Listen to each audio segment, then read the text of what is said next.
Hi, everybody. My name is Jonathan Betzler, and you are here for the first No Name Cinema Society event. And we're going to start things off with a big event in the sense that we're going to, instead of talking, most episodes we're going to talk about individual films and give reviews of individual films. But today we're going to talk about all of 2014 in our first annual Oscar special. And I want to introduce my co-host here. First, we're going to go with, this is Jay Money. How are you, Jay? It's good. It's good to be here with the other society members today. Yes, welcome. You excited to, have arguments about 2014? You know I'm not the argumentative type, JB. You know that I'm a very easygoing person, usually, especially when I'm discussing film, so I don't know what you're referring to specifically. Jay Money is known as a hater, everybody, so I'm letting you know in advance. Be prepared for a lot of venom coming from Jay Money. Over here is Dave Joseph in an undetermined location. How you doing? I am in the Motor City. Oh, he's going to reveal it. Yes. All right, well, welcome to, this is the first episode. Are you excited about our first episode? I am pumped because, let me tell you, I know that the two of you are going to be at each other's throat. No, JB likes us. I don't know what you're talking about. Are you not, going to be, you're just going to agree with, how are you not going to be at our throats? You're just going to, sit there and shake your head? Jay Money, I'm not hearing Aaron. Are you? No. Dave Joseph, are you hearing him? I'm not hearing that. I'm not hearing Davy Joe. Well, so the society's down to 2. We had 3 members. One's already dropped out. It's done. It's quick. Well, he was inadvertently voted off the island. I don't know. He's probably scrambling now to get back on. It seems like he still has a connection. But I don't hear him at all. You hear something? I hear something. Davey. I'm back. There he is. There he is. Yeah. Back. Was that me that went? Oh. Did you want to explain yourself there, big guy? What happened? You barely ready? I don't know what happened. Was it my connection that dropped? Well, the rest we stayed talking, so. Yeah. All right, so I guess that was me then. All right. Well, sorry about that. All right, so we are going to, first thing we're going to do, guys, is we're going to talk about the major Oscar categories, and we're going to talk about them. We're going to talk about, people want to hear predictions. I think it's fairly obvious to most people at this point, with the exception of maybe 1 or 2 categories this year. But we'll talk about predictions, who we think will win, who we think should win based on the nominees, and then finally who we think should have been nominated. For the best, let's start with Best Supporting Actor, guys. All right. And I think that this one is fairly easy. I think. I don't think there's any doubt on this one in terms of who will win, and we can talk about other things here. But I think that we're all agreed that this is going to be the winner. Anybody have any? Anybody disagree with that? No. No. Everybody's talked about it for so long. I also, not just him, I feel like the supporting category roles in general, pretty much everybody is pretty in sync about who's probably going to take them. And you know what? J.K. Simmons deserves it.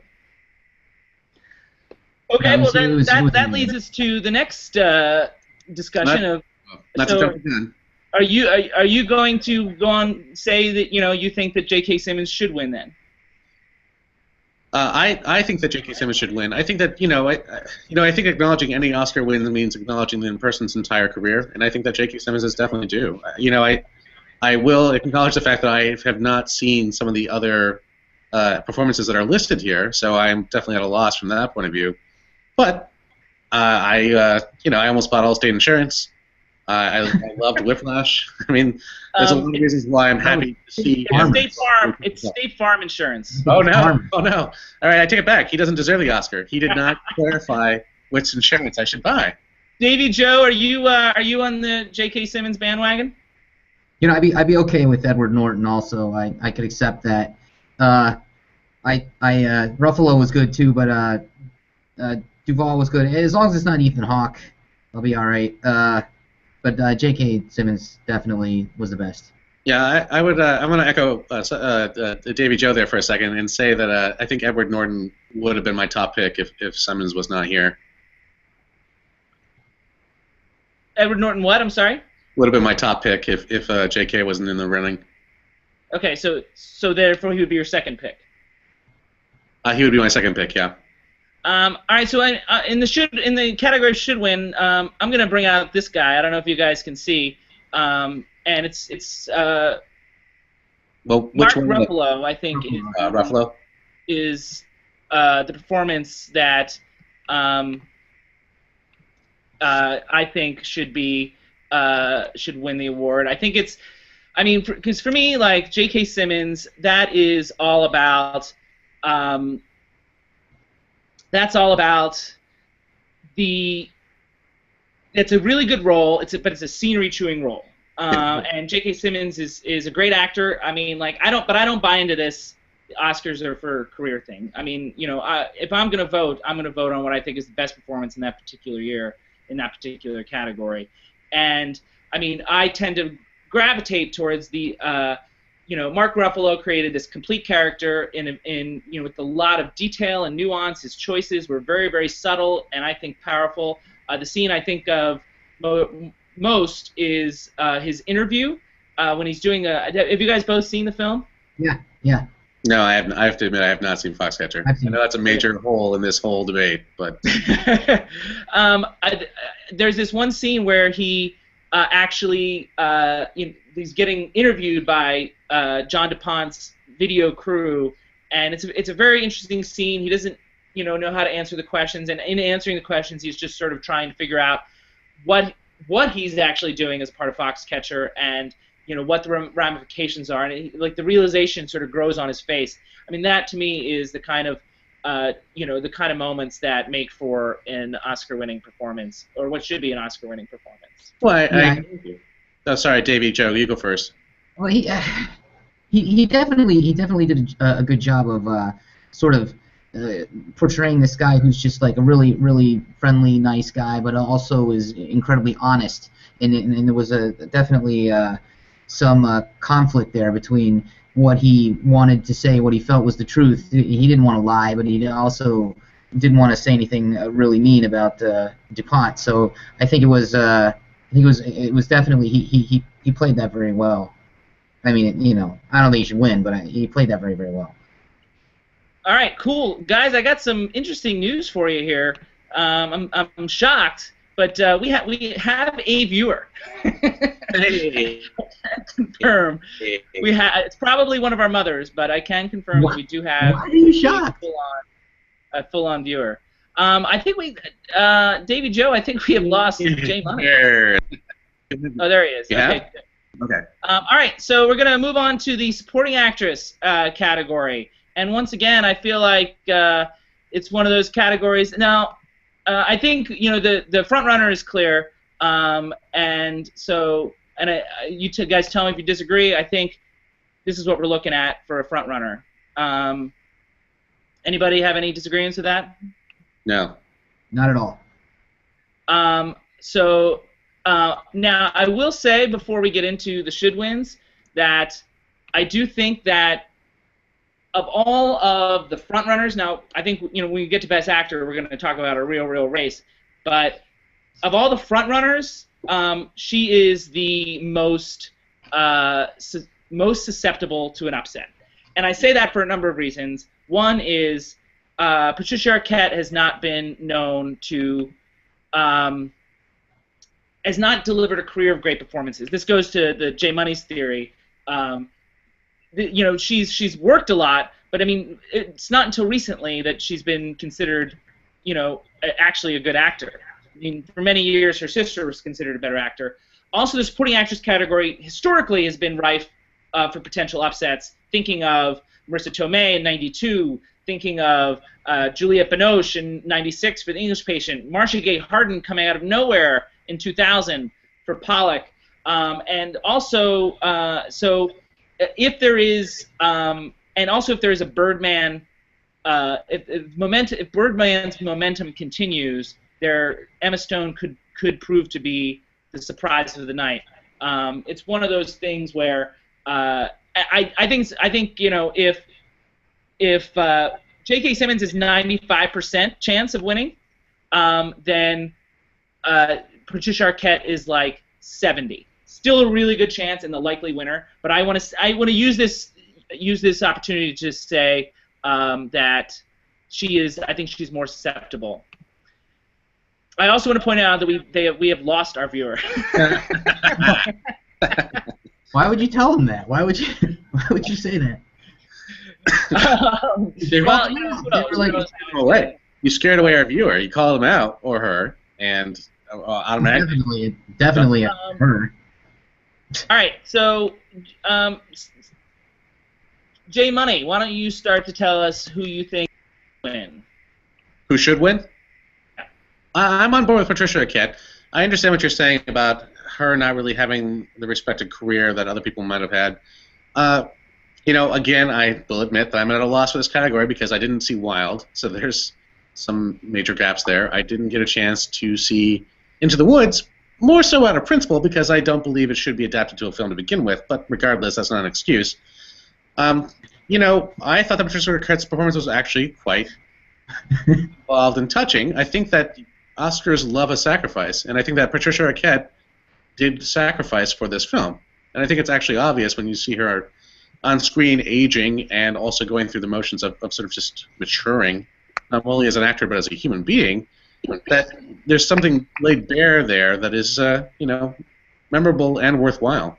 I mean, I would argue that if you want to talk about sacrifice, the greater sacrifice is that of Richard Linklater. I mean, quite frankly, in terms of sacrifice, I mean, Patricia Arquette probably showed up for 2 or 3 days per year, per annum, if you will, and did just like 2 or 3 days per annum, filming those scenes, and then go back to regular life. So, but the greater sacrifice is the loss of vanity compressed into one film. It's different when you see an actress age naturally over 12 years and you see lots of different performances because of that. That's one thing. When you see a person themselves age over 12 years in 2 hours, that's different. I believe that there was something that was bared there in that process. It was way more than 2 hours. It was way more than 2 hours. That's definitely true. 2 hours and 45 minutes. And I think it says that behind me on the. And JB, I might suggest that because there's been such debate over, and I don't want to skip ahead, between Boyhood and Birdman, this might be some compensation if Birdman ends up sweeping. I could see Oscar voters being like, well, let's toss Patricia Arquette a statue. I can see that as well, and like I said, but that's really when we're talking about the will win. I mean, you were sort of justifying why you think she actually deserves the trophy. Baby Joe, are you? I doubt you're on the Patricia Arquette bandwagon. No, I'm not. Although, I'll say that she did a great job with the part that she had. That's fine. I don't know. It's hard for me to go with a movie that I don't really like that much.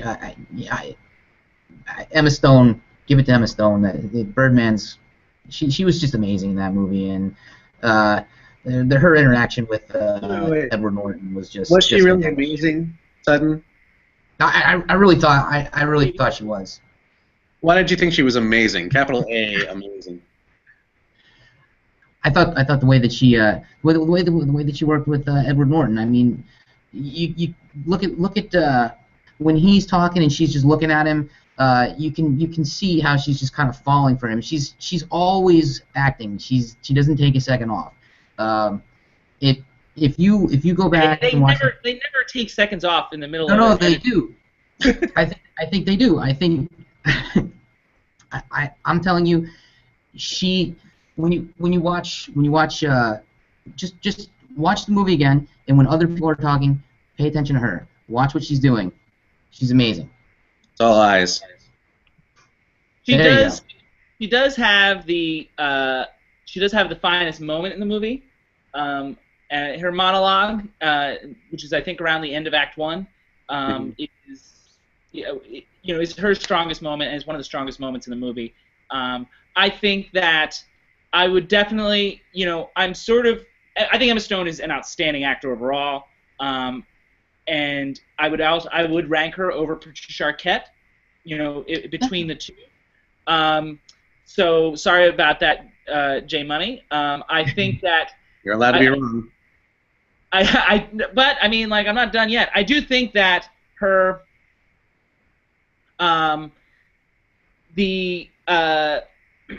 do think that overall she's playing a caricature, and in that sense she loses points for me. Yes. It's not, the whole movie is not three-dimensional characters for me, and that's, part of a larger topic. Yes. So anyway, but that's why my should win person is going to be the following actor there, and it seems like neither of you guys have seen this film, so you obviously you're not going to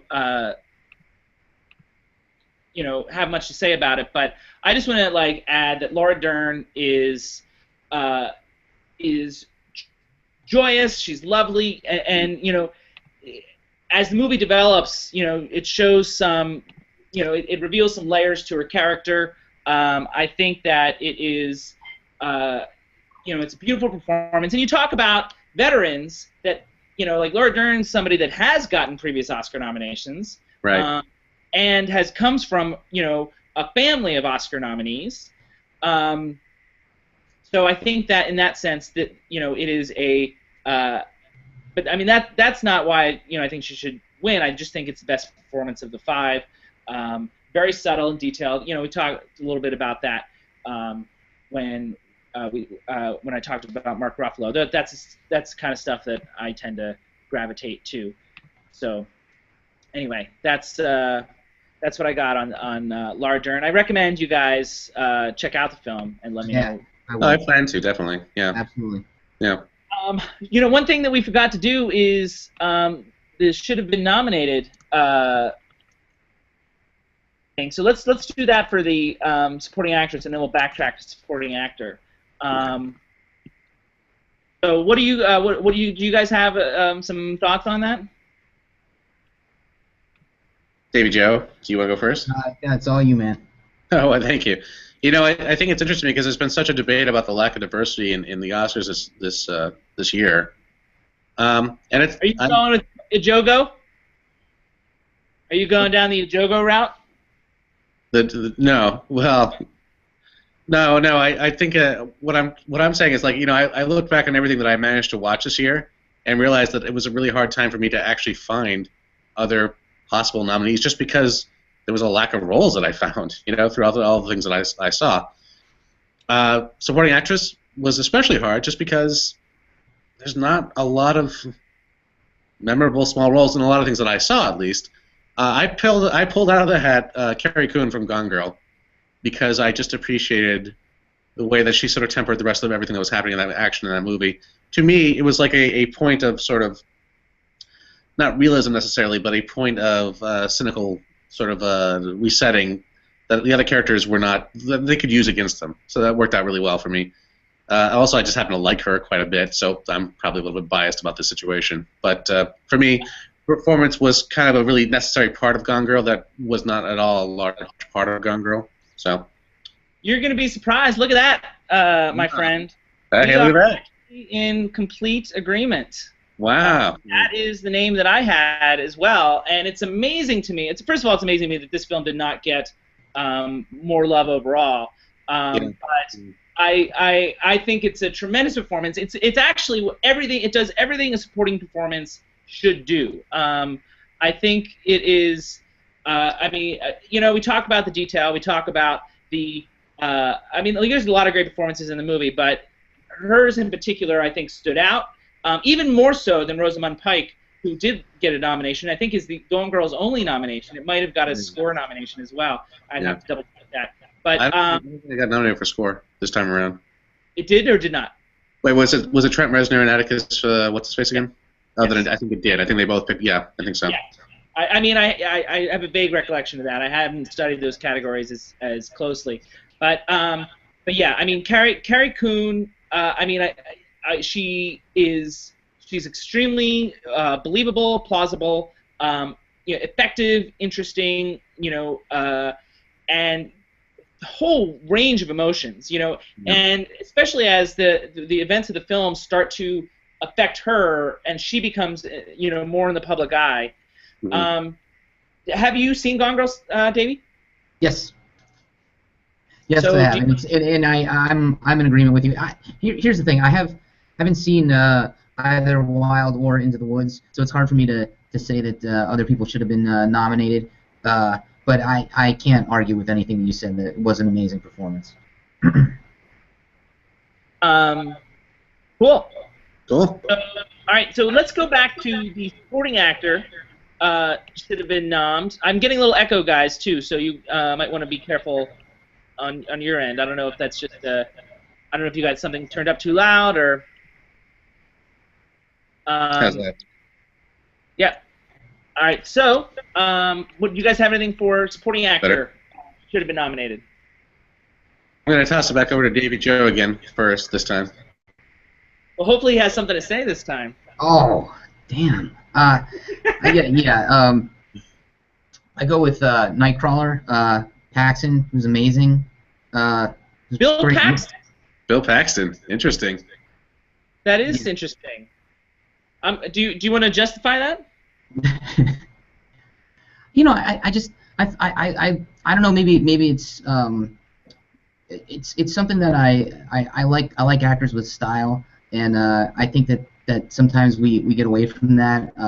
I wonder if like Humphrey Bogart was around today, whether he would be if we would, he kind of has a style to him, and I like it. I like watching him. I like the way he just kind of was sort of naively trying to get Gyllenhaal to go along with him, and when he wouldn't do it, he just had this indignation that I really liked. I don't know. That's my only. It's hard for me to say that anyone here shouldn't have been nominated. So it's me just pulling someone out, trying to be a little contrary, I guess. But I like him. Well, I mean, it is contrary in one sense, and normally I would go last, but I mean, in this case, I'm going to go next only because it's piggyback. So I also chose Nightcrawler, but I went with Riz Ahmed. Okay. I feel like I'm running out of characters in my little lower third thing there.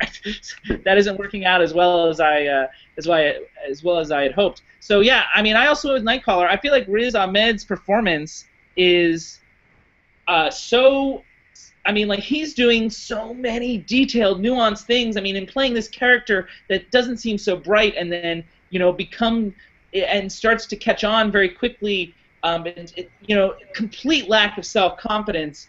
And to portray that believably requires an actor with a great deal of confidence. And he was trying very unique choices. And I mean, it was a kind of performance on screen that I've not seen in a really long time. I actually felt like this was one of the performances of the year. It really took me by surprise. So I don't know. So I mean, it's cool that you brought up Nightcrawler. But I went with Riz Ahmed. Davey, any rebuttal? No, it was a great performance. Also, I think the movie itself should have gotten more attention. So I'm just happy to hear someone else bring it up. Dave Money? I would say honestly, you brought him up. I totally forgot, but I would totally agree with you about your assessment there.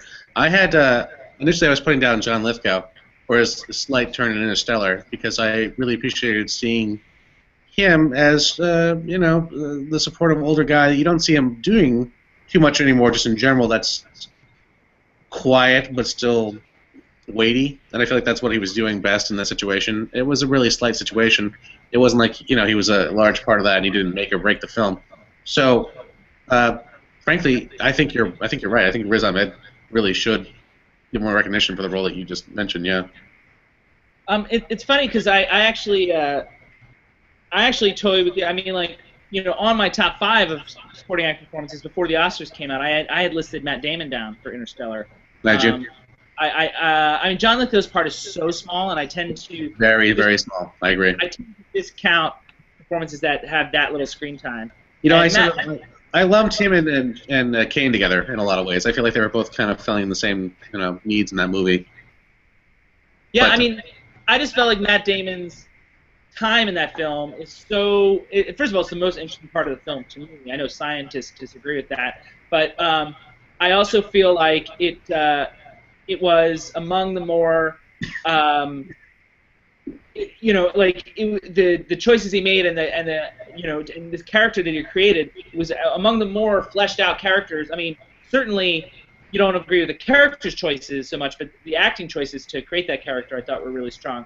I mean, I think he was like my fifth choice out of five. So, yeah. but I mean, like it's interesting. Both of you guys talked about performances from the same movie, just different performances than I had in mind.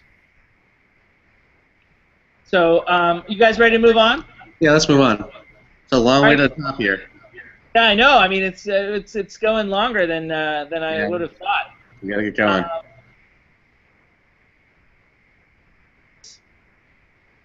Can you hear me? Let's say that again. We're moving on to Best Actress. Best actress, okay. All right, so Will win. This is another no-brainer, I think. Yeah. Are we all on board with this? Yeah. Yes. Okay. All right. So why don't Davy Joe? Do you have a who should win? I have no problem with Julianne Moore winning. It was an amazing performance, and I'd be fine with that. Jay Money. Well, again, I am the worst feminist in the world. I have not seen Still Alice, so it's hard for me to. I would say just on merit alone, I like Julianne Moore enough to say that she deserves that. I'd like to see her get an Oscar. I know, JB, I know that does not count in this scenario for me to like somebody and then have them get an Oscar. Have you seen any of the other nominees? I have seen Rosamund Pike and Felicity Jones. I don't think either of them deserve the Oscar, frankly. Okay. I think that they were all competent performances, but I certainly don't think that they were noteworthy. So. Unfortunately for you guys, I think I'm going to wind up going with. Oh man, I do not have any character room on this thing here. So I'm going with Reese Witherspoon. Again, it's not a film you guys saw, so I know that there's a potential issue there, but it is. It is a complete performance. It is one of those.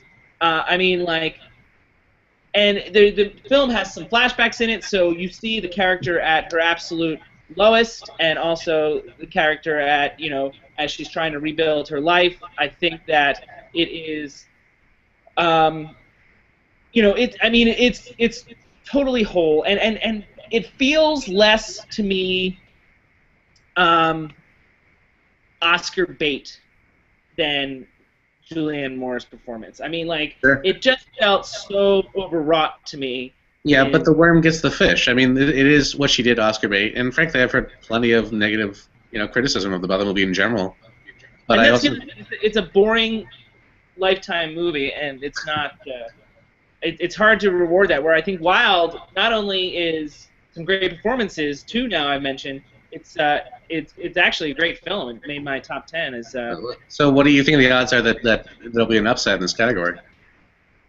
If J.K. Simmons is 95%, Julianne Moore is 90%. No. If there is an upset in this category, though, there's a lot of attention going to Rosamund Pike. I mean, there is sort of this groundswell of people that feel like Gone Girl should have gotten more attention. And I don't think, like I said, there's only a 10% chance that she's going to lose. Julianne Moore is going to lose. But if she does, I don't think Reese is going to be the person to do it. Reese already has an Oscar, and so does Marianne Cotillard. And for some reason, I'm blanking on the other nominee at the moment. Felicity Jones. There's no possible way Felicity Jones is going to win. No, that's a ridiculous rule. But Rosamund Pike appears to be in second place right now. I don't think there's enough. I don't think there's enough of a groundswell to overtake Julianne Moore. Julianne Moore is somebody I would bet on. That's too bad. I mean, I really don't see how Rosamund Pike's performance would elicit an Oscar. Yeah, I Wow. mean, I think the character. I think it's one of those. It's where nominating committees confuse the character with the performance. I think that it's a really interesting character, Mhm. and a character that a lot of women, I don't want to say admire, but are You're gonna intrigued get, by. you're gonna get so many emails now, JB. So many emails.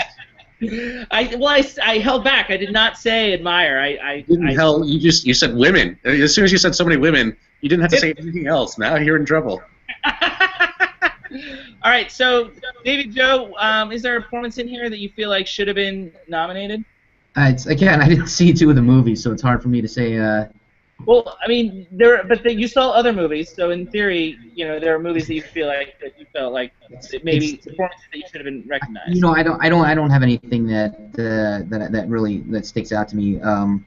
But I do kind of want to touch on something that you said about uh,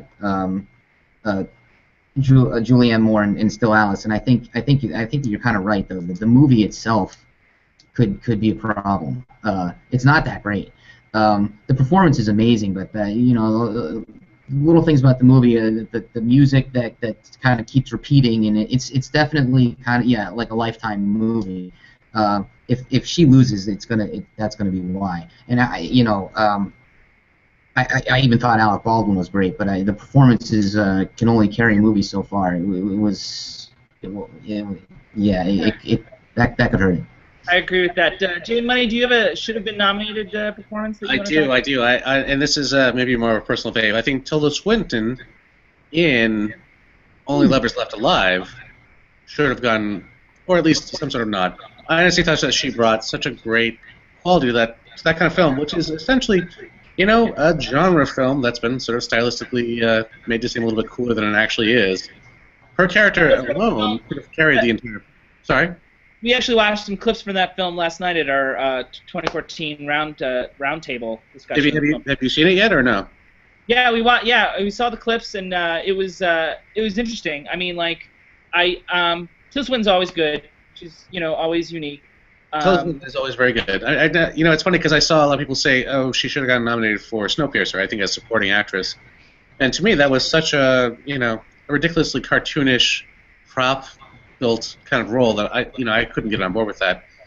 The things that she brought to Only Lovers Left Alive, this sort of dying interest that was communicated through really subtle, heartbreak that she was showing with this person, to me was the stronger performance, and also it was just a very memorable performance. I saw that actually in the theater, and I still think about that movie almost a full year now since I saw it. I'm going to talk about a performance that it's unlikely you guys have seen. It's a foreign film and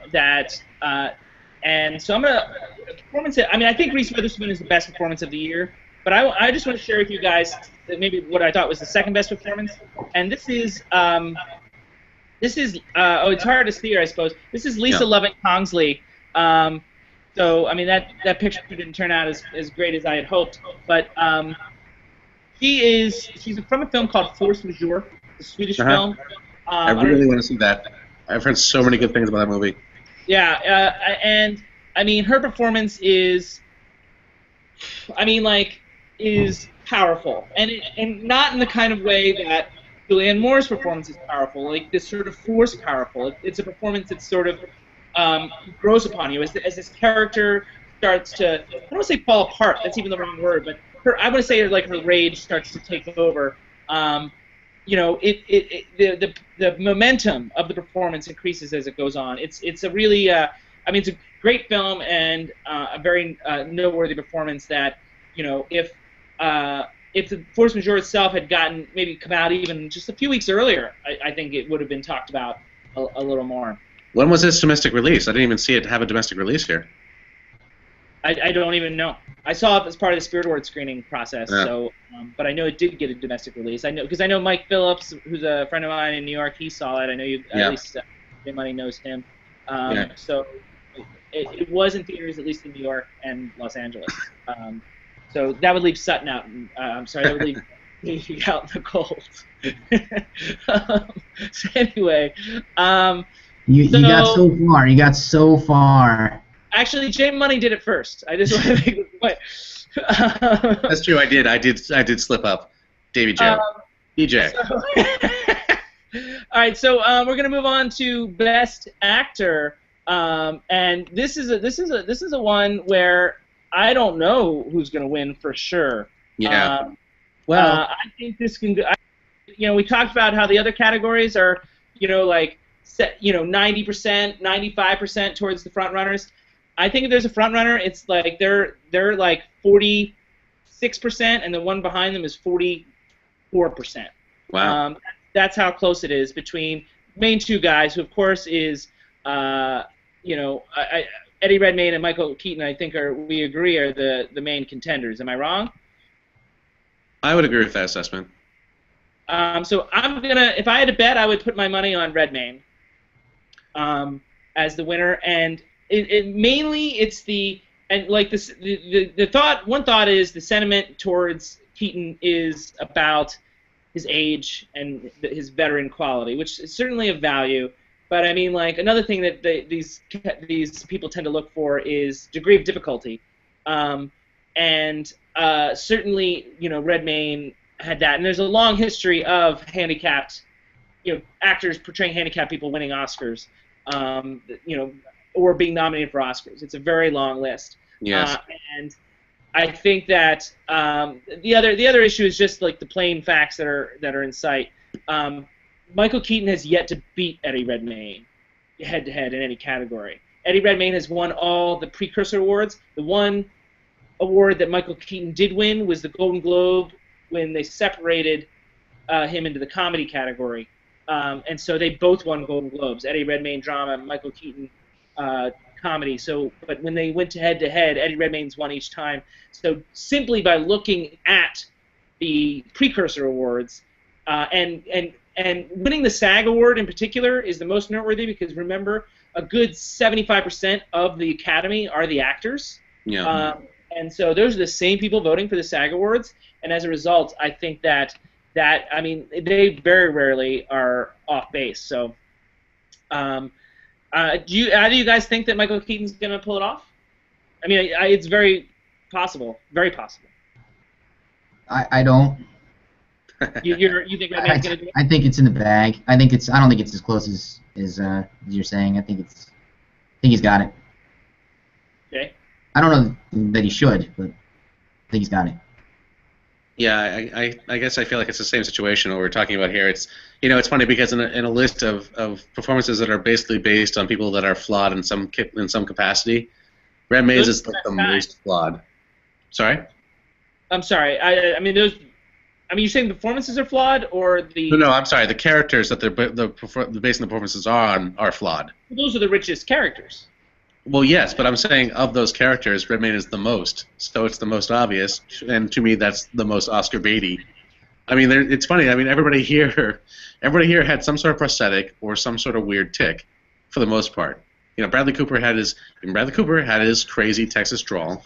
Steve Carell had his crazy nose. Cumberbatch was doing his loner routine. Redmayne was this is one that had to actually sacrifice every bodily function to get himself into character. That's why he's going to probably pick this up. To me, that's cheap and easy. As much as I think that he probably will win, he wouldn't necessarily be my first choice, but I feel like that's a shoo-in for these kind of things. I mean, well, there's a lot of sentiment going towards Michael Keaton. It's interesting that Davy Joe said that he feels like he should not win. Out of the nominees, and I want to be very careful about that because I could probably name four guys anyway that I thought was stronger. I do think Eddie Redmayne should win. Out of the nominees, I think it was, regardless of the physicality, which does have some value, I think. It has some value. We're talking about bread and circuses here. I mean, go ahead. Talk about what? Sorry, you go ahead. Sorry. But in addition to what he did with his body, it was still, just from an emotional point of view, a good performance. Like, it was really, really strong, really, really powerful. When we get to the should have been nominated, I've got a couple other guys that I'd like to talk about. But see, I'm going to disagree with you, JB. I'm going to disagree that I think the performance was strong. I think that it was powerful in the fact that the affectation was powerful, but not necessarily the performance itself. I think that he was basically putting on the artifice of this struggle. but that's easy to do when the struggle is so apparent.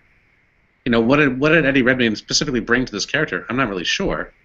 He was definitely going through all the ticks of what we've seen about Stephen Hawking.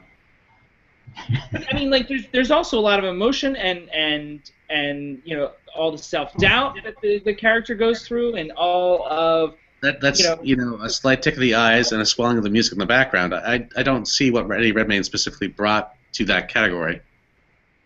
Well, I mean, I'm in strong disagreement with that. I mean, again, I probably wouldn't. I don't have. I mean, I'm just saying out of the nominees, I think he's best. So I mean, I can only defend it so far. But I mean, I do think it's one of the top 5 performances of the year. And out of the 5, I think it's the strongest. I think it is extremely. I mean, like, knowing acting as I do, like, I see the choices that he's making that to become more. Because and not just what he's doing with, you're calling them affectations, I'm calling them choices. I'm calling them, you know, the way that he is, even before, like all the time before his injury, you know, he's immersed in his character in a plausible, interesting way. Yeah, but again, I mean, you know, I guess it'd be one thing if we were talking about a character that wasn't already so well known to the public and at large. You know, if he was building a character from the ground up, that's one thing. But he's not. He's taking this character that we already know as an iconic figure, and also understand is already, you know, in this way. You only know so much. I mean, you know, Stephen Hawking is a public figure. What Eddie Redmayne was able to do is, you know, allow you to see a little bit what goes on behind, you know, the veneer. Well, you see, but that's my point. I don't feel like he did actually do that. I don't think he brought anything extra to this part. I think it was almost all veneer. I mean, I feel like, you know, I don't want to get too much into the movie in general, but I do feel like, in general, it was a very flat interpretation about this guy's life. And I'm in complete agreement with that. I'm not a fan of the movie. I mean, I think the only redeeming value of the film is the performances, and specifically Eddie Redmayne's, because I'm not even that fond of Felicity Jones. Oh, no. Well, in that sense, we totally agree. I think that the only redeeming quality of this movie is Eddie Redmayne's performance, which honestly is very impressive. Let's not get this wrong. I'm just saying that I also think it's very easy to hand out a statue to a guy that manages to shrivel his body up into a wheelchair, you know? I told you he was a hater, folks. I told you he was a hater, and finally it's come to light. I hate everything. I hate you all. You know what? I hate to say this, and I mean I really, really, really hate to say this, but I agree with Jay Money. I think he's right. I think he's right on the mark. I think in many ways it's a lot easier. I don't know. Okay, I feel like this Davey role, Joe, next week I want you to pull it off. I want you to next show we have, I want you in glasses, and I want you in a wheelchair, and I want you to talk through a computer, and I want you to portray this role. I feel like, number one, I would get into some trouble doing that. But you know, JB raises a good point. Should we not give the computer a nod in the Best Actor category as well? Because it did, frankly. Yeah. I mean, that was for what it's worth. That was actually Stephen Hawking dubbing his own voice. Was it actually? It was. That's impressive. Well, maybe Stephen himself should get a nod. Well, my question to you, Davey Joe, is who should win? All right. Well, okay. So I'm going to sound like a broken record with the style thing. Michael Keaton, I thought was great. I thought Michael Keaton. I love Michael Keaton being Michael Keaton, and I think that's kind of what he was doing in that movie. So, you know. Did you give an Oscar for that? I mean, that's the exact thing that you don't give Oscars for. No, I know, and that's kind of gets back to my point about Humphrey Bogart. So anyway, I wouldn't give it to Michael Keaton anyway. That's my runner-up. I'd give it to Bradley Cooper. I thought Bradley Cooper was incredible. I thought that yeah, I'm looking at you. I just thought he was great. The scene that sticks out to me is the one where he's at the auto shop, and you know, the veteran is talking to his son and telling him about how his father's a hero, and he's just very uncomfortable and fidgety, and you're shaking your head. Yeah, all right. Well, I give it to Bradley Cooper. I liked it. I don't want to spend any time talking about American Sniper. That was a J Money. Wow, that was putting the foot down about that. You know, I have to admit, I really struggled with this category as well. I think that it's really hard for me to say who I think actually deserves an Oscar in this situation. I think going back to what Davey Joe just said, in terms of Keaton's performance, which I really enjoyed, it was pretty Keaton-y, you know, and it also felt fairly. The thing about the whole movie in general, but also about Keaton specifically, is that he is very navel-gazy about the industry, and I can see why that would connect with a lot of potential Oscar voters in this situation. I feel like there was probably a lot of empathy that was understood about his character because there's just a connection to the industry in general. But do I think he deserves an Oscar for that? I don't think I do. I don't think that Keaton actually brought a strong enough performance to really note an Oscar-worthy kind of sense of what he was doing. I don't know who else deserves it. It's like for me, I looked on this list and I picked Cumberbatch by default because I feel like he was doing the crazy in a less subtle way. Like it's kind of the lesser of evils for me. He was but it's the less subtle way the worst way? Isn't that bad? No, I agree. No, the less subtle, no. It was a tempered way to crazy. It was tempered crazy. You know, you have all these other crazies that are kind of happening in this list. The tempered crazy, to me, at least there's a little bit of something else going on there. And I also think that it was, none of these performances are bad. They're all fine performances. It's just a question of what flavor you want of it. I mean, certainly, they wouldn't earn any Razzies, but I mean, like when we're talking about Oscars, you have to be a little more nitpicky, and I'm not really crazy about any of the nominees from that point of view. When I talk about Benedict Cumberbatch, I mean in that performance, and he's given many, many good performances, even in a movie called a movie that's not so, it's sort of fell off the radar. A movie called The Fifth Estate, I think, is a really strong performance in his case. Tinker Tailor Soldier Spy, and also August Osage County last year, he was very strong. But in this, to use an actory term, he was pushing. I really felt like he was pushing, and I'm surprised more actors aren't feeling that. And I think it's another example of it, the character getting the nomination and not really the performance, because I actually think he foul-tipped his performance. I actually think he was trying too hard. And I agree that he was only trying hard in a sense, but I also feel like to me it was like Russell Crowe light. I mean, he managed to kind of pull back the reins on A Beautiful Mind and produce something that was a little bit more, I don't know, I think graspable for the common person. I think that there was a roundedness to what he brought to the character, even though it was a lot of ways kind of a caricature. Like The Insider is known as it's a very incredibly subtle performance. I'm sorry, what? The Insider? The Insider. Yeah, no. I was speaking specifically about A Beautiful Mind, which I think is a direct parallel to this kind of movie and Oscars in general. In last night's roundtable, I did compare the two, actually, Beautiful Mind and Imitation Game. So, I mean, I actually, between the two of them, I certainly enjoyed this one more. I think they both kind of have the same problem. Okay. Beautiful Mind's a masterpiece. Oh my God, A Beautiful Mind's terrible. Are you kidding me? I know we've had this argument before. But Imitation Game is crap. Imitation Game is a very crappy movie. Laying it out there. I'm not critical of Imitation Game. Look, I don't think Imitation Game is like the best movie in the world, but between the two of them, no. Beautiful Mind, come on, it's ridiculous schlock. Letters in the Sky? Are you kidding me? You didn't actually draw letters in the sky. Where is your imagination? Oh my God, that is the most ridiculous lack of creativity. Anyway.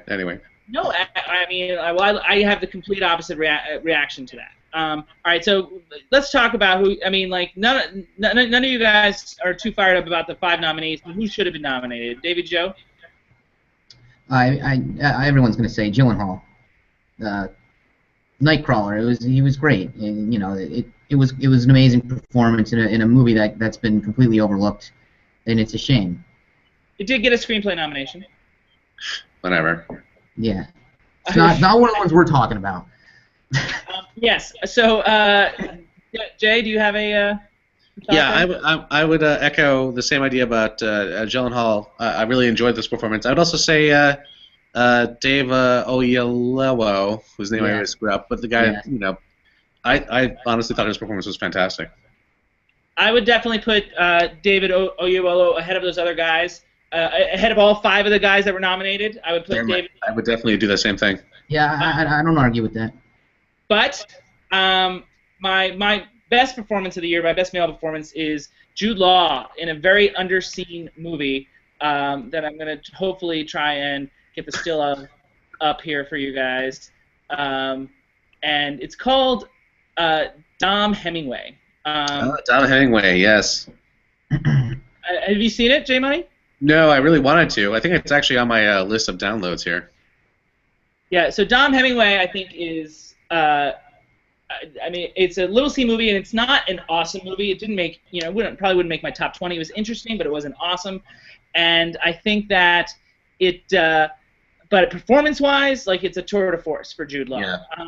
And even a couple years ago, like, he's been doing really good work for the last couple of years.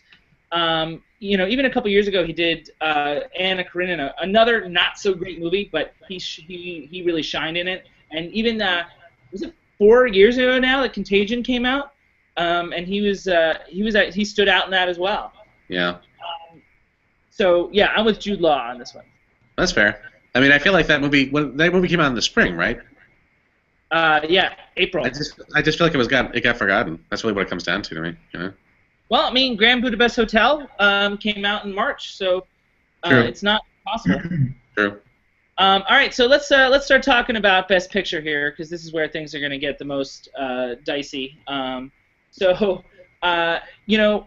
is another tough one where it's a cross between two films in terms of what will win. I for one, I think Aaron, Davy Joe, you're more of a naysayer. So I mean, I think you're gonna think that it's gonna be the film that you don't want to win. But I mean, I actually think that unfortunately, Birdman comes in, and the momentum is just rising. And it won the PGA, it won the DGA, and the guilds are key there. It's surprising that it didn't win the Golden Globe. Grand Budapest beat it, but Grand Budapest is also potentially a more international film, and the Golden Globes is the Holland Foreign Press Association. That could be one thing. David Joe, do you still feel like Boyhood's gonna win? You're starting to convince me. You know what it is I've just been I've been so annoyed with this movie, and I felt sort of just resigned to the fact that it was going to win. But I feel like Birdman's coming on, and I think Birdman is going to win at this point. J Money? Yeah, I think all indications are Birdman. JB, do you know when they actually stopped taking votes for the Oscars? Oh, weeks ago. Weeks ago, right? It's been a long time. Because I would say the only thing I would at this point is that there's definitely a significant backlash against Birdman after winning all these different awards. There's been sort of a surge for it.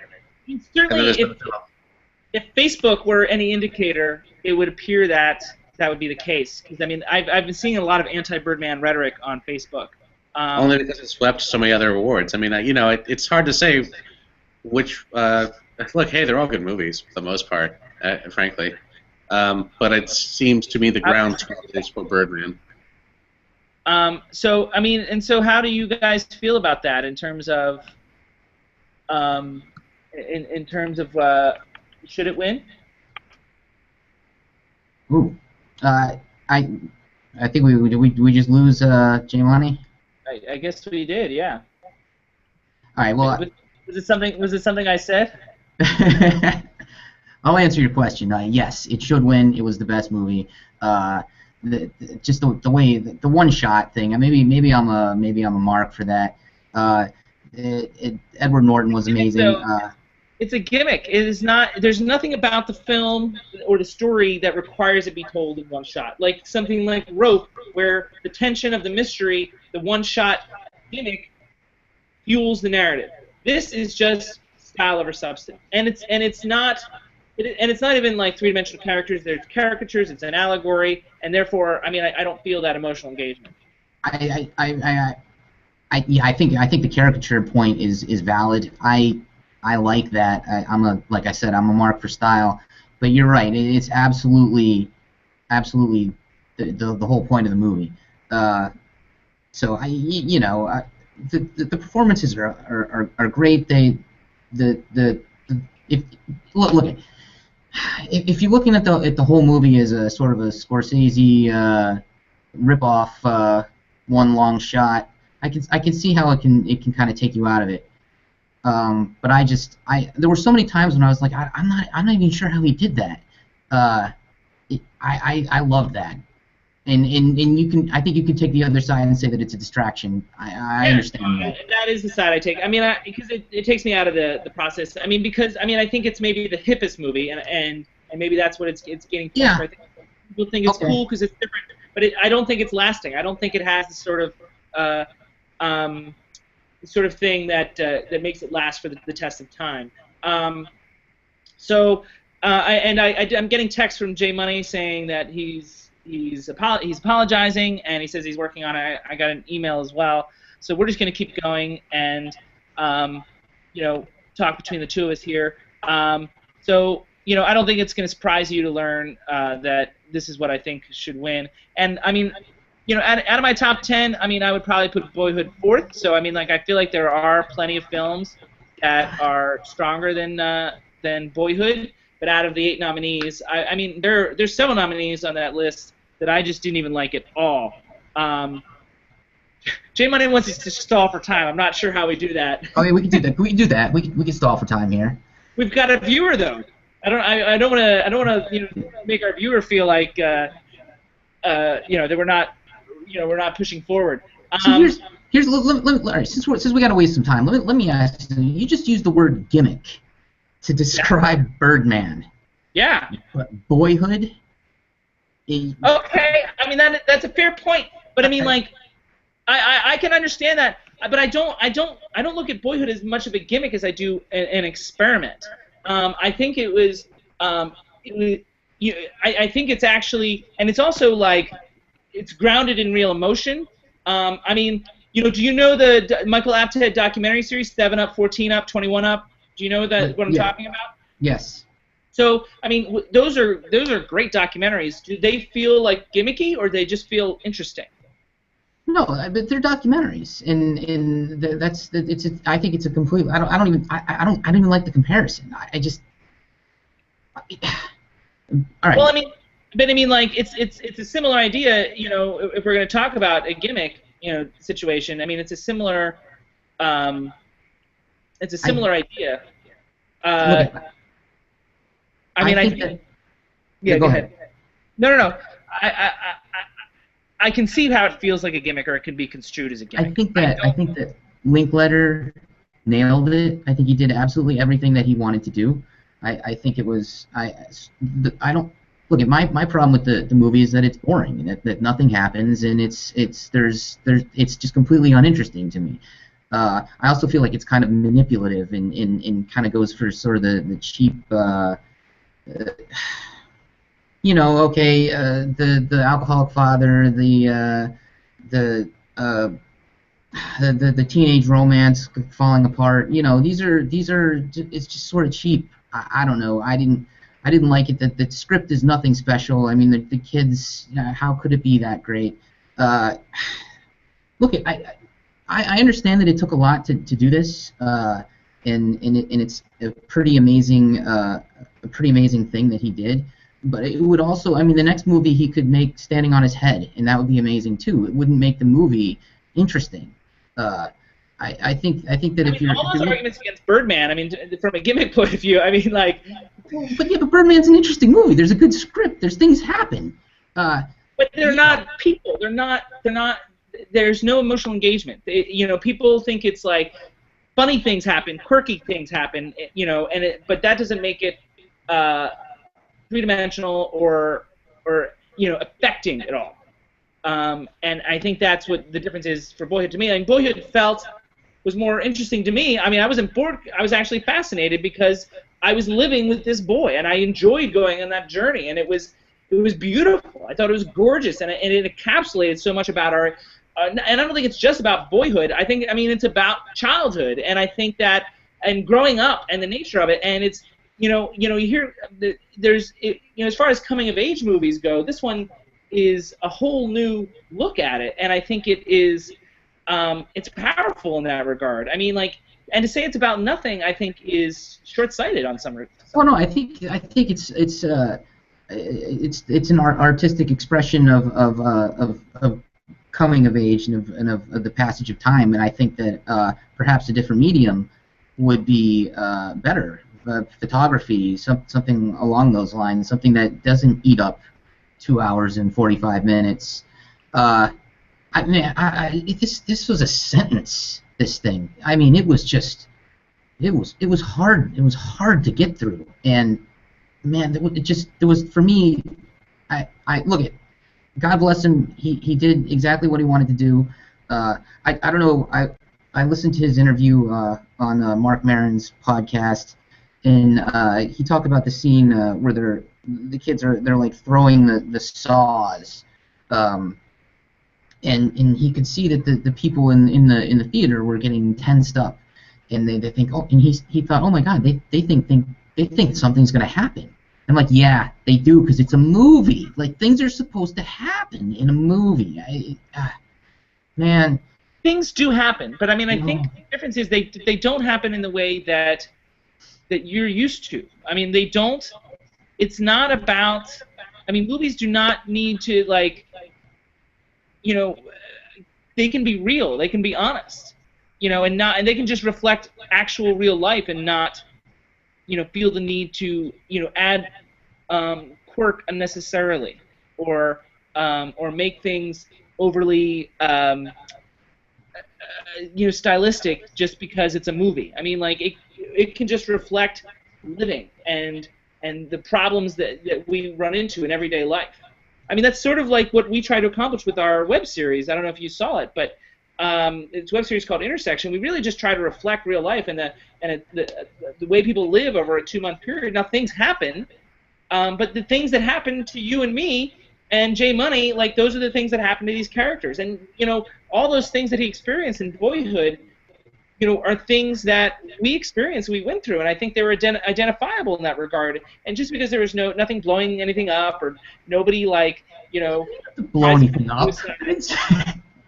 You don't have to blow anything up. And you also knock the script, and the script is extremely philosophical, as a lot of Linklater's, you know, independent works are.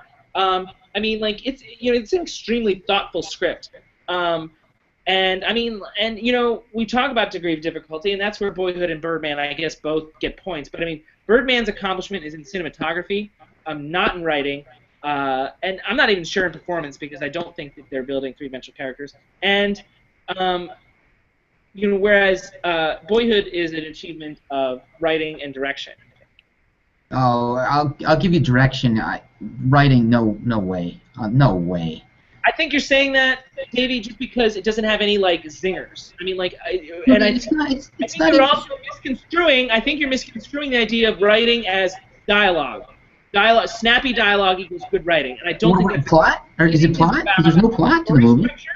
What do you mean? There's 12 plots. There's 12 plots for, you know, each different year. It's like 12 short stories. 12. You know, there's a strong through line.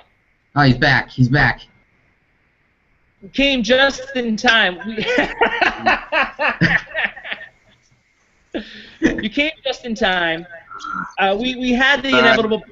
We just finished the inevitable Boyhood versus Birdman competition that neither of us will see eye to eye on. You're going to be the tiebreaker. Yeah, I know what he's gonna say. Wait, what am I supposed to say? Which one should win? Yeah, we're talking about should win now. Well, Boyhood should win, Davy Jones.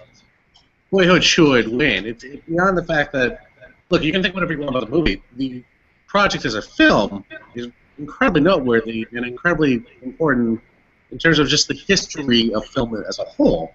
Oh. It is a project, it is a creative endeavor that deserves recognition beyond and above other creative endeavors this year. I mean, you know, rub your eyebrows. Oh. That is. I'm not. I don't know. I don't know. I don't get it. I don't get it. It does nothing for me. I'm not impressed. I'm not impressed. You don't have to like it. You don't have to like it. It would help if you did like it, because it's actually a very likable movie. But if you don't like it, well, no, it's not. You know. I'm at a loss. I'm at a loss. I understand that it's an idea and it's a gimmick that It's no more of a gimmick. It's no more a gimmick than Birdman. Yeah. Oh, I disagree. I think that the way that Birdman pulled it off, I mean, it just I can see it. It's something I can see, and it's a visual medium. Look, I understand that the That's what's happening in Boyhood. I mean, I know that people get older. You can show me pictures of people each year, and they're gonna look older. I get it. that's not the point. Whatever. It's performances as well. I mean, it's funny because of all the biopics that are on this list here for best films. In a lot of ways, Boyhood's the only actual true biopic. It's the only actual representation of people in their lives changing. You know, it's the only thing that we actually get a real representation of what it means for people. I think that you make a great point, and I think that's part of the reason why biopics aren't good. Oh, biopics, yeah. JB, do you say biopic or biopic? I'll tell you what, man. Why don't you set the standard for this show, and I'll go with it. Yeah, we have to know what we should say in this situation. I generally say biopic. Let's do that. Biopic. So anyway, apparently biopic is English. Let's segue to our best film of the year, the film that we think that, well, I mean, the film that wasn't nominated that should have been. Maybe you think, I mean, like, do either of you think Birdman or Boyhood is your favorite film of the year? Yeah, I think Birdman is my favorite film of the year. Okay. I will say that listen to Davey's point. I liked Birdman better than Boyhood. I think Boyhood's a more important film, and I also think that it's a more successful film, but I liked Birdman better. But having said that, Okay, that's interesting. that was not. Wait, JP, we're talking about people that got overlooked at this point? Sure. Nightcrawler, to me, is a great film that was overlooked on a lot of different levels. I think it's a very simple idea, and I think it was executed in a very simple and interesting way. And oddly enough, I think that it actually pairs with a lot of the things that are happening on other things that are nominated here. I think that in a lot of ways it's almost the negative twin of Birdman. You know, it's the same idea. It's about an obsession with an audience, and it's about the obsession with attention, but it's done in a much more cynical, sort of morbid manner. And I feel like it's too scary in a lot of ways for some of the Oscars. I'm a big fan of Nightcrawler. It's in my top 10 for sure. We've already talked about it a little bit. I talked about Riz Ahmed's performance already. You get very little argument from me. I don't have very much negative to say about it. I mean, I just think if anything, some of the films that were ahead of it just were maybe a little more emotionally engaging. Like maybe the cynicism of Nightcrawler, made me feel less comfortable with it than with some of the other films that I put ahead of it. Like I think it's 9 on my top 10 list as it is now. Sure. So is there a film, Davey, that you feel like should have been nominated that wasn't? Are you going to say Nightcrawler as well? There is, but I want you to give yours first because I don't want to steal it. Well, I mean, mine, my best film of the year was on Facebook and, all these other things. So everyone is aware what my best film of the year was. And in our roundtable that we had last night, we were talking about the best films, our favorite films of the year and the films of 2014. This is the film. I mean, I made an impassioned plea for this film, and it. I mean, I feel really strongly about it. It's a film that I just want to rewatch and rewatch, and I'm shocked that it's as underrated as it has been. I mean, like, first of all, it's the best ensemble film of the year. Those performances and the way they work together is extraordinary and beautiful. And for all its violence, there's a scene in the middle of the film, about an hour in, that it is one of the most artistic, beautiful scenes. There's no violence. It's 5 guys. They're in an apartment, in a German apartment with these 2 women, and it's the best scene of the year. And it doesn't even it seems like it wouldn't belong in a war picture. But it's not just about the war, it's about these characters. And I mean, if there's anything that I'm being consistent about, it's these 3-dimensional characters. And this is a film with 5 3-dimensional characters that are going through a lot of different things, and it's not it has a plot, but it's not about the plot. The film to me is about their journey with each other and I find it extremely moving. And from a directorial point of view, very, very detailed. Um, detail after detail with the way they shot it, and so many things that elevate this to, I think, a work of art. I actually feel like Fury is a work of art. But why do you like it more than anything else? I mean, it was the most affecting. I mean, I think that it was the film that affected me the most. And in watching it, like I am seeing all of the great. I mean, I think that what separates art from movies is the details. I think the little things that they show. I mean, like the way that we learn about it in schools, they talk about the mise en scène. And there's not a film out there that I saw this year that I felt incorporated the mise en scène or utilized the mise en scène in such a subtle way, without taking away from its story. I mean, if you rewatch that film, I don't know if even if you guys have seen it, you haven't said anything yet, but I mean, there's so much going on in the background. I mean, like interesting details. Like there's at one point there's like if you do watch the film, I'm just gonna say the word tuba, and maybe you'll see that. But I mean, like lots of the grime on their hands, the way they dealt with each other, the way that you felt claustrophobic in the tank with them. I just thought it's a remarkable achievement, and I was reluctant to see it. We went because there's something else. I saw it later than most, and we went because something else was sold out, and it was a discovery. It was like that film that I didn't expect to be as good as it was, and I rewatched it yesterday in preparation for the roundtable last night and again today, so I'm fully briefed. And I mean, like I can watch it again right now. I mean, I feel I was that moved, and it's Brad Pitt and Shia LaBeouf in particular give extraordinary performances. The work of Brad Pitt's career for sure, and even actual Cannibal Shia LaBeouf was pretty engaging and remarkable, and just like all these guys are all in with these characters. They're really committed. So can you compare and contrast the other major war movie of the year, American Sniper?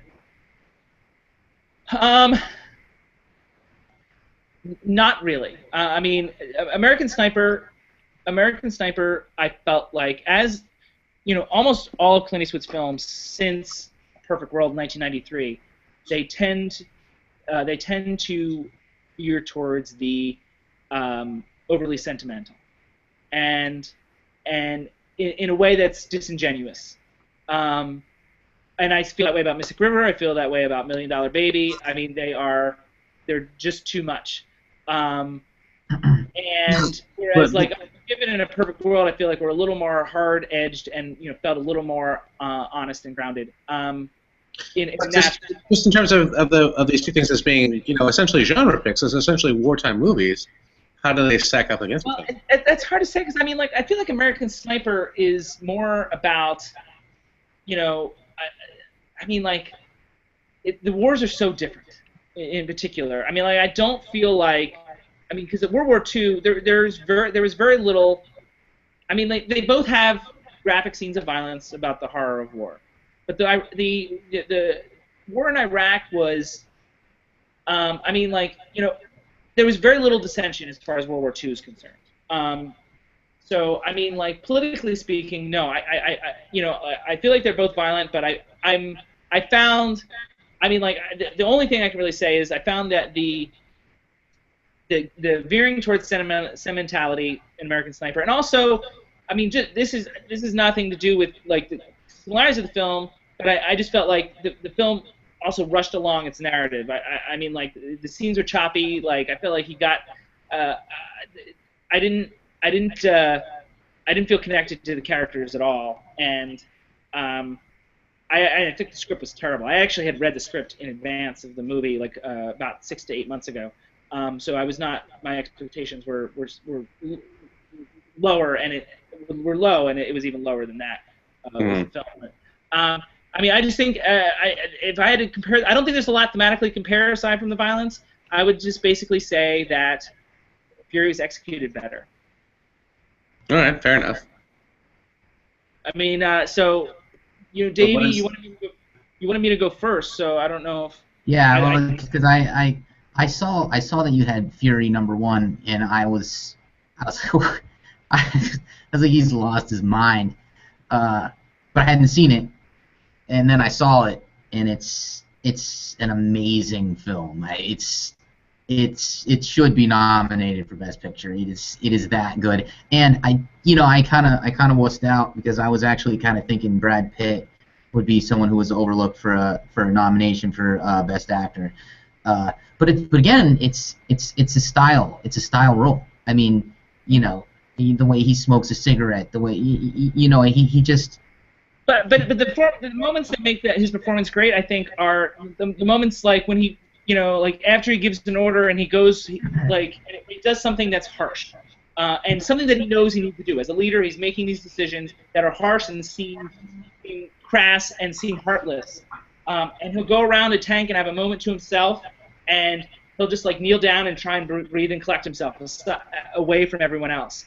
And I think that those are the moments that make the performance special. The internal conflict that he's dealing with, in having to teach these guys, keep these guys together, keep them focused on, and make these hard decisions, and also deal with his own rage towards particularly the SS in this film, but his own rage towards Germany and Germans and the Nazis. I mean, I shouldn't say Germans. He's very nice to some Germans, but his own, he went through the entire war, and he's got this, rage towards these people, even though, I mean, there are moments in film where he basically commits war crimes. And, it's a whole other discussion where whether we feel like that's justifiable or not. But I mean, he has his own internal conflict of whether it's justifiable or not. He has this rage, and he knows in some cases it's wrong, but those Germans killed, many of his friends. So why do you guys feel like this wasn't nominated? I don't know. Marketing. It didn't get the critical acclaim for whatever reason. I think that there's a certain momentum in a politics to the way that the critics get behind movies, and I sometimes I think. I'm going to say this right now, and I've said it many times, and I guess now this includes us, but I feel like I know more than most critics. That's what I've always said. I feel like most critics are under. They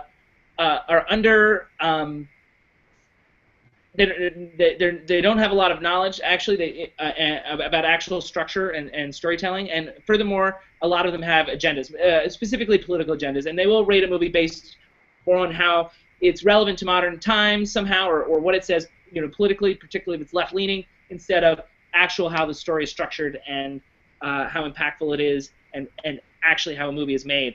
I didn't read any review. I don't read reviews generally till after. I should have now that I have seen the movie a couple times. But I mean, I don't think the movie was panned, was it? It did win. No, not at all. It wasn't panned, but it was. I think it's in the Metacritic, it's in the 60s. Yeah, it was kind of in and out. It was kind of here and then forgotten.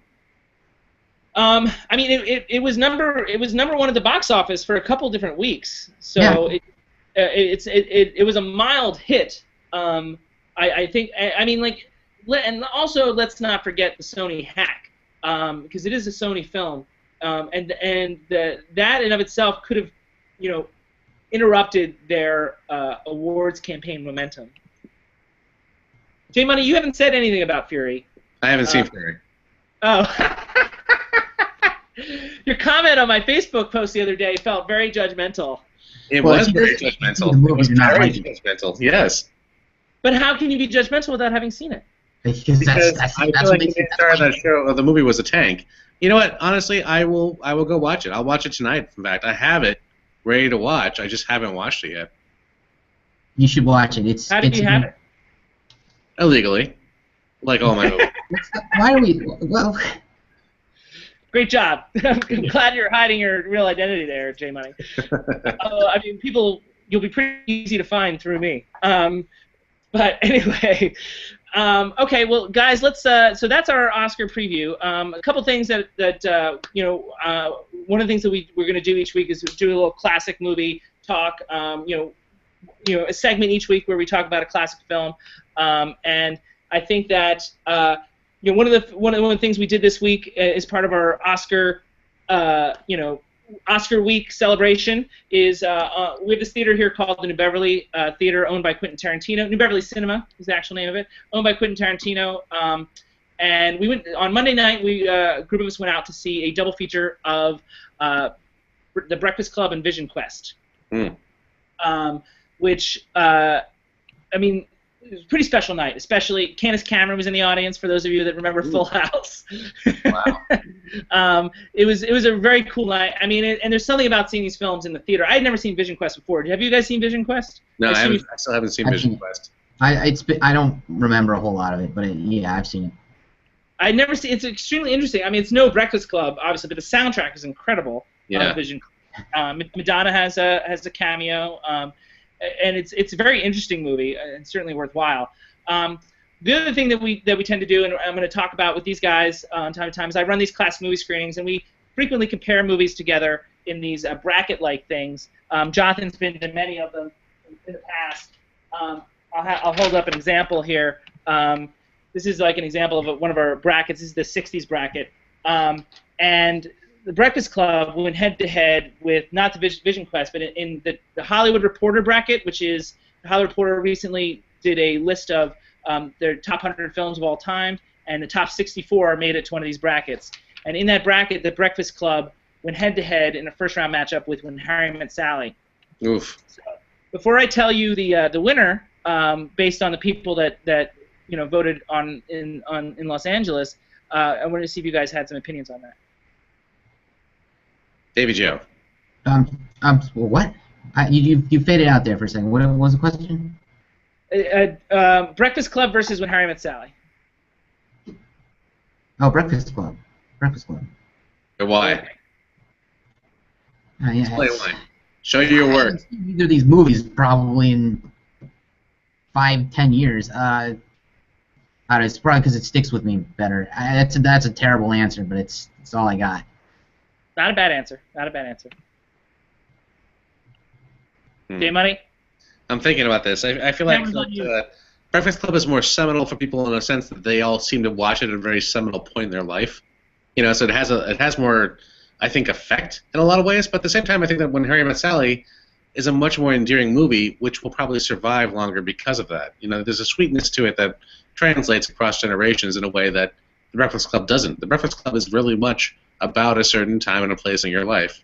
And I think that, it's funny because when I think about it now, I saw Breakfast Club when I was, I think, a sophomore in high school, and that was a solid, 10 to 15 years after it was released, and it still resonated very strongly for me at the time.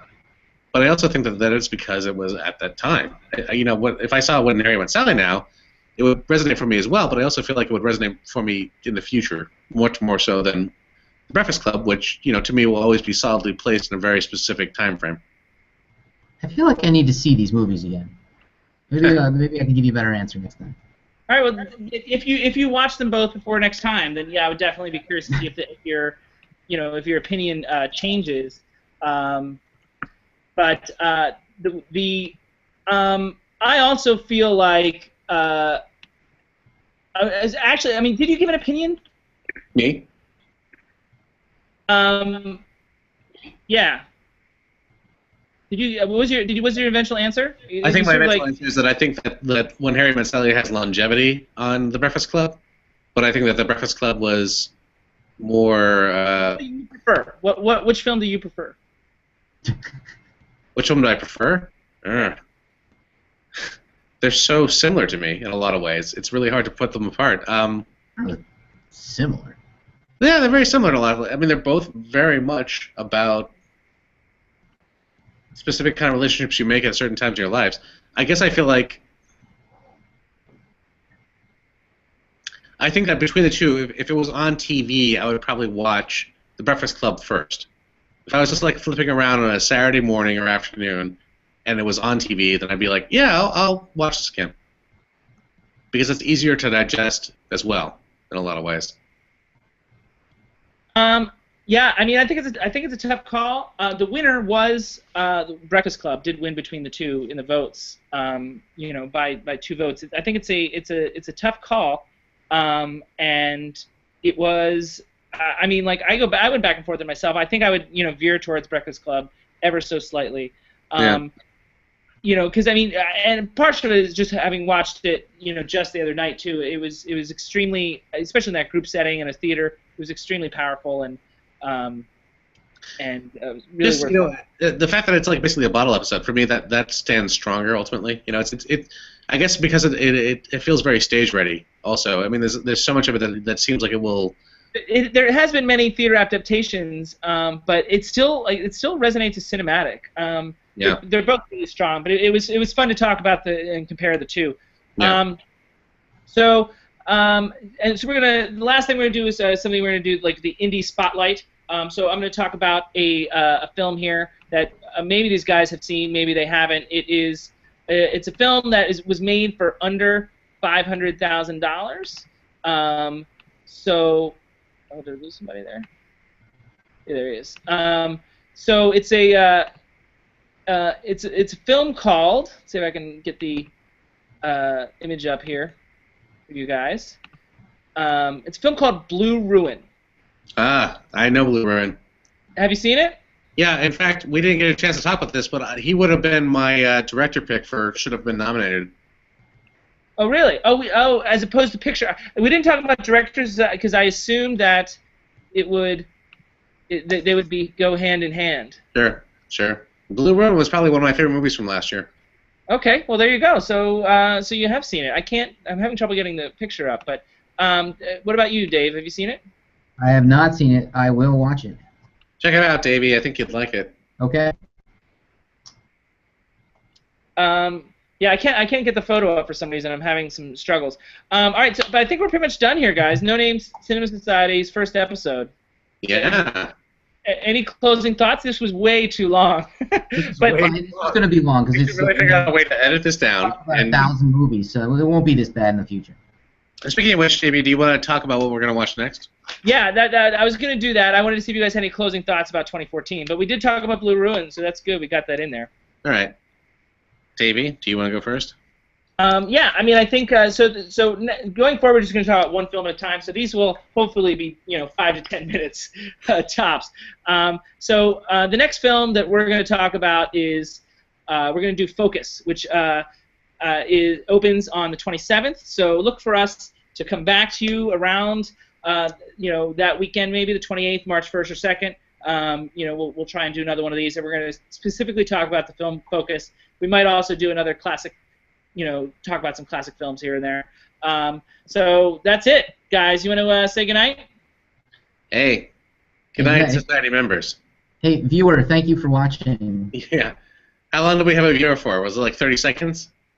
We had one in the beginning, and then one at the end that they just left. So somewhere around. They were there for the Breakfast Club versus When Harry Met Sally. Very impressive. Very impressive. We'll see. We'll see how that came about. But anyway, gentlemen, thank you very much, and let's stay in touch. Yep. Sounds good. Yeah, definitely. Yeah. Take it easy. Oscars. Yeah. Exactly.